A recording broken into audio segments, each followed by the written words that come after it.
You may have heard about the introduction of federated access management within the UK. It is promoted as a next-generation access management system. But what does that mean? And how does this improve the experience of educational institutions within the UK? We all know the problem of having multiple usernames. We might use one to access external publisher resources, another to access our email, and yet another to access virtual learning environments. Having numerous usernames increases the potential for identity theft and unauthorized exchange of identities. Even current systems which provide a single identity access to resources will still require a separate login when accessing other domains, or when a user wants to access local resources.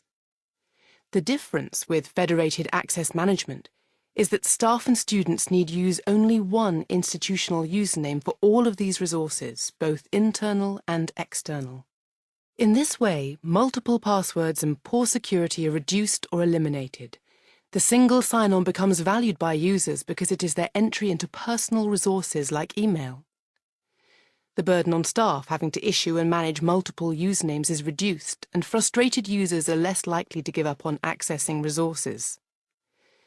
Because the username is managed by the institution rather than an unknown third party, it can be properly protected and removed when a user no longer has the right to access resources, giving confidence that personal data is secure and not being abused. So how is this made possible?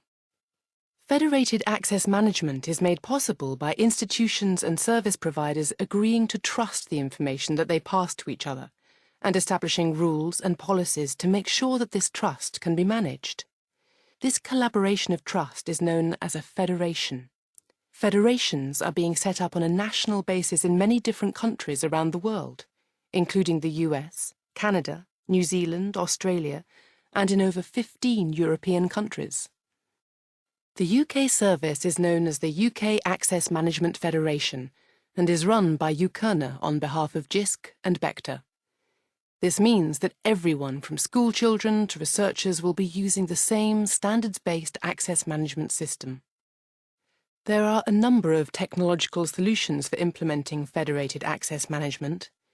These technologies define a set of protocols for the secure passing of identity information between institutions and service providers, and adopt a standards-based approach which is SAML compliant.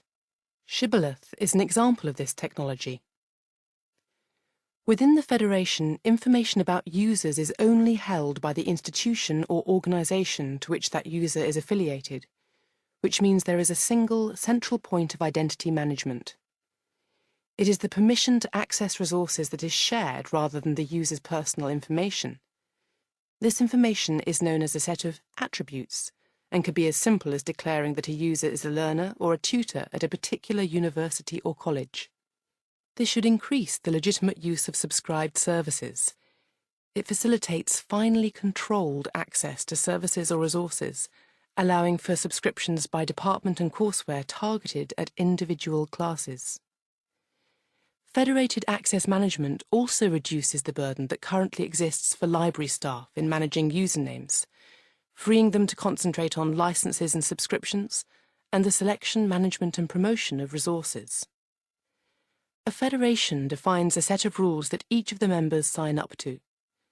This allows all members to trust each other and means that schools, further and higher education, public sector organizations and commercial partners can all gain the benefits of the federated approach. So, by allowing users to authenticate through their home institution, the new system will open up a range of other collaboration and access management options not available until now. In order to adopt federated access management, institutions will have to do a number of things.